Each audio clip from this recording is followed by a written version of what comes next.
berarti kan bukaannya jadi lebih lebar, ya kan? Otomatis stres yang ditimbulkan, yang dirasakan di daerah junction ini bakalan tinggi. Nah, itulah mengapa kalian bisa lihat penyangga yang digunakan di setiap junction itu bakalan lebih berat. Ya, bisa kalian lihat ada pakai bel apa kalau PT bolting. Hah? Roof bolting. Roof bolting ya. Kalau roof bolting itu ada center yang tadi nyebut. Ini rock bolt nih.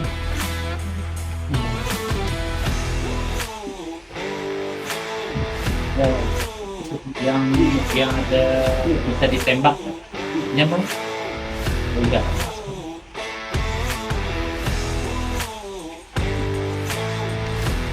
Yang ini itu rock bolt ya, yang ini ya, yang ditembak ini bisa kalian lihat disambungkan dengan belt. Ini ada beltnya ini baja ya, dan dikombinasikan dengan kawat wear mesh, namanya ini kawat besi, itu namanya wear mesh. Nah, kalau kalian lihat, kalau terowongan biasanya itu kan sistem penyangganya memakai habim doang. Ini habim namanya, Arjis, Pak. arjis ya, arjis kalau orang nyebut arjis kah, habim kah, sama aja gitu ya. H berbentuk H, ada yang berbentuk I-beam juga, atau steel rib bahasanya juga boleh gitu ya. Nah, kalau satu terowongan aja kan kayak gini doang nih penyangganya kan, tapi ketika dia bertemu dengan junction itu karena saking bukannya lebar, stres yang ditimbulkan di junction itu besar, maka ditambahkan kekuatan penyangga-penyangga yang lain. Iya Pak, kalau setiap junction pasti kayak gini ya Pak ya. Pasti penyangga yang dipasang tuh selalu berat. Nanti ada yang berbeda, Pak. Nanti ada yang memakai tandu sistemnya, Pak. Nanti kita temuin. Nah, nanti kita lebih lihat. lebar pada ini lagi, Lebih Pak. besar lagi. Jadi ini intinya. Nah, ada grafik di kalian itu ada grafik stand up time gitu ya. Ya, ada grafik stand up time di Modul. ada nggak? Ada. Terus. Nah, ada grafik stand up time dan Ada. sebelah grafik Y-nya itu span, ya. Roof span, ya kan? Roof span di situ adalah lebar bukaan. Lebar bukaan itu bisa kemajuan atau ke samping kanan kiri. Yang penting siapa yang paling terbesar. Nah, di junction itu lebar bukaannya jadi makin besar kan daripada tunnel biasanya. Kalau ini berapa Pak dimensi yang Lebarnya 4,4, 4,4. 4,4, tinggi 2,8 ya. Sedangkan ini kan makin mengecil ya Pak ya. Ya. Nah, di junction sendiri lebarnya makin lebar kan ini kan yang bukaannya ya. Lebih dari 4 meter nih, bisa sampai 8 meter nih terbuka. Ya. Kalau yang di jalan tadi 4 meter paling lebar. Otomatis apa? Ketika di grafik kalian lihat itu span-nya makin membesar gitu ya, dengan material RMR yang sama, itu stand up time-nya menjadi mengecil. Semakin besar lubang bukaan yang dibuka gitu ya, itu mendapatkan stand up time yang kecil. Oke, ini sambil dicatat ya. Ini ada rock ball ya, ada wear mesh, ada apa namanya arjis gitu ya, atau steel rib itu bisa. Apa guna wear mesh? Nah ini guna ini. Guna wear mesh adalah untuk menahan apabila terjadi lepasan-lepasan batuan seperti ini. Ya, jadi dia bisa nahan terlebih dahulu. Sempat di shotcrete enggak ya? Enggak di shotcrete semen ya ini ya? resin. Oh di resin. Resin. Nah, ini biar. Oh resin pas di rock bolt aja ya? Pas kita melakukan bor-boran, Ya, baru masukkan resin. di boltingnya kita kasih resin, baru kita bor lagi, Pasang. di atas. Ada pertanyaan sampai di sini? Material apa? Ada yang tahu ini apa? Udah belajar geologi? Udah belajar bahan galian? Apa materialnya? Kalau mau pegang apa? Kira-kira apa? Batu bara, batuan apa? Beku, metamorf, sedimen. Berarti OB-nya kira-kira bukan beku. Pegang, coba pegang. Coba, Batuannya apa? kira-kira batuan yang menjadi overburden-nya apa? Gitu. Nah, apa tadi? Itu pasir. Nah, betul. Indikasi dari batu pasir ini bisa dilihat dari kristal kuarsa. Ini campuran antara lempung, pasir dan kuarsa. Ya, berarti apa? Sandstone. Sandstone dan claystone juga. Ini claystone, ya. Ini lempung. Ya, itu clay. Ya, paling itu ya Pak ya, batuan di sini kan. Claystone dan sandstone. Ya. Sedimen, batuan sedimen. Jadi kalau kalian ketemu batuan beku berarti gimana? Mungkin nggak kita ketemu batuan beku di batu bara? Nah, mungkin nggak? Mungkin kalau ada intrusi, ya nggak? Tapi kalau batu pembawanya nggak mungkin karena dia kan sedimentasi, terjadi proses karena akibat proses sedimentasi, ya. Bisa jadi aja nanti suatu saat kan mendapatkan batuan beku menjadi intrusi di situ. Terus ada yang bertanya nggak? Kenapa ada kayu-kayu ini nih? Apa biasanya disebut Pak? Kayu-kayu ini Pak? Kalau begini Kalau yang seperti itu paling namanya stapling. stapling. Oke. Kalau yang di pinggir ini pack. Pack. Nanti ada yang namanya gribbing. Gribbing ya, gribbing kotak yang disusun-susun ya. Cribbing, Stapling ya. stapling. Ini stapling disusun. Kira-kira ada yang bisa D3 ada sudah ngambil penyanggaan? Terowongan? Terowongan enggak? Terowongan enggak? Udah. Coba ngajar terowongan nih. Terowongan ada menyinggung penyangga nggak? Hah? Nah, kira-kira menurut kalian fungsi stapling di sini tuh apa? Kayu-kayu ini. Coba kalian analisis dengan logika engineer kalian lah. Kalian kan ada teknik. Penyangga batuan yang runtuh. Yang enggak mana batuan runtuh. Apalagi fungsinya apa? Kenapa dia begitu? Memberi jarak antar penyangga. Memberi jarak. Oke. Ada lagi?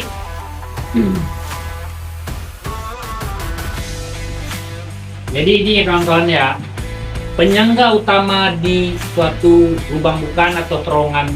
Misalnya di sini penyangga itu ada dua kan, ada yang aktif, ada yang Pasif. Apa bedanya? Kalau yang aktif, ketika dipasang dia langsung aktif memberikan perkuatan kepada terowongan. Contohnya, nah itu contohnya rock ball tuh, ya. Itu penyangga aktif. Oke. Sedangkan penyangga pasif gitu ya, dia bakalan aktif ketika ada deformasi atau turun. Contohnya apa? Ini argis, telrip gitu ya, habim itu penyangga pasif. Kenapa pasif, Pak? Kenapa pasif kira-kira? Kenapa? Nah, karena ketika kalian pasang, kalau kalian nggak atap terowongan tidak bersentuhan dengan dia nggak ada gunanya kan? Ini nongkrong aja nih di atas. Ngerti? Ada gunanya nggak kalau kita pasang argis di sini atau habim di sini tanpa kalian lihat kayu? Ya, kalau kita pasang aja ada gunanya nggak? Dia kan nggak nyentuh. Nah, gimana caranya membuat dia berguna? Nah, dikasihlah untuk interaksi yang bisa memberikan interaksi antara batuan dan penyangganya. Nah, itu digunakan coupling ini, kayu ini. Jadi, sehingga apa? Ketika ada terjadi pergerakan dengan batuan di atas, otomatis kan kayu itu menahan sebelumnya kan. Nah, gayanya itu bakal didistribusikan ke habim kita. Oke? Kalau nggak ada kayu, tunggu ambruk dulu baru diaktif gitu loh. Jadi makanya untuk dia bisa berguna gitu ya, untuk sebagai aktif sebagai penyangga, makanya dikasihlah stapling gitu ya, atau apa banyaklah wedge kah atau apa namanya di apa ya di teori gitu ya, itu gunanya. Dan ada juga yang antar penyangga. Kalau antar penyangga ini apa namanya Pak? Hah? Gambangan. Gambangan ya. Gambangan kalau bahasa sini ya, kalau saya di Terongan tie root. Tie root namanya. Ya. Fungsinya apa? Untuk saling mengunci ya Pak ya. Saling mengunci penyangga satu dengan penyangga lainnya. Coba kalian lihat. Nah, iya kan? Yang panjangnya. Iya, yang nih. Itu.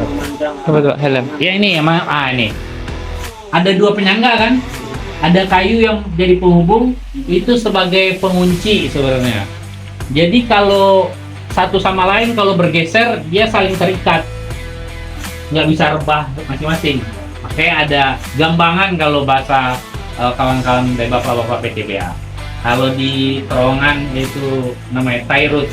Ya ini udah meleot jadi terkunci dia. Dan habim juga bisa disambung kawan-kawan ya. Itu contoh salah satu penyambungan habim. Ini kayak mana tadi? Nih ya, ada titik-titik sambungannya juga ya. Karena apa? Nggak mungkin kalian membawa besi baja itu dengan kondisi yang bulat kayak gini dari depan sampai ke sini ya. Memakan space gitu ya, dan pasti berat. Oke, ada pertanyaan?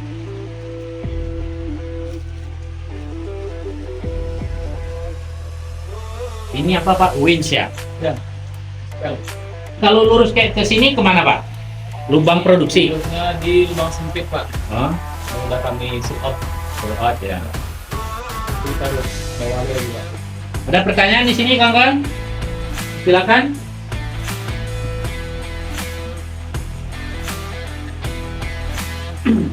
Lihat-lihat. Pak, jadi seperti ini terjadi penyangga kemana? Hah? Terjadi kemiringan. Misalnya kemiringan. Misalnya kalau kita pengen mengganti, otomatis apa? Kita buka satu ini, buka ini, ya, buka sambungannya. Paling yang diganti biasanya berapa Pak? Satu kiri kanan dibuka atau ini aja? Biasanya kalau kami penggantian ini bisa dikatakan jarang lah Pak untuk penggantian Ya. karena untuk resiko bahayanya itu sangat besar. Besar, Pak. ya. Jadi kami kalau terjadi kemiringan seperti ini, kami melakukan estafet namanya Pak. Ya, ditambah. Pemasangan tandu itu seperti itu Pak. Kan kami pasang tandu ini namanya Pak. Oke. Jadi kalau iya, nih. penggantian itu kami berisiko untuk penggantian Oke. penggantian penyangga karena atap yang itu sudah berat menekan penyangga kita. Kalau Yang kita sudah runtuh. buka pasti Makin runtuh bakal lagi. ambruk. Nah, itu bahaya. Makanya kami ambil untuk Extra support. mengurangi resiko kita pasang extra support namanya Pak. Ya, extra support. Jadi penyangga tambahan gitu ya, dipasang. Yaitu juga hitung-hitungan engineer ya, kayak gitu ya kawan-kawan ya. Memang bisa ya, bisa kita ganti. Cuma kalau misalnya saya di terowongan, nggak bisa kalian buka, kan ambruk. Itu kan dia miring karena sudah ada ambrukan gitu ya. Nah, pasti effortnya bakalan lebih besar. Kalau memang bisa kalian tambahkan penyangga yang lebih kuat lagi gitu ya, itu bisa lebih baik. Terus gimana Pak dimensi ya? Kalau ditambang bawah tanah sih nggak masalah, asalkan aman aja. Kalau ada kesempatan, effortnya sangat besar. Tapi di terowongan sipil, saya buka gitu ya. Ya buka, dan dibuka itu nggak ini aja, dibuka beberapa biji ke kanannya dan dibiarkan runtuh tuh. Runtuh. Terus akhirnya apa? Disolidate lagi, diisi semen lagi gitu. Lama prosesnya. Kalau ditambang kayaknya nggak worth it.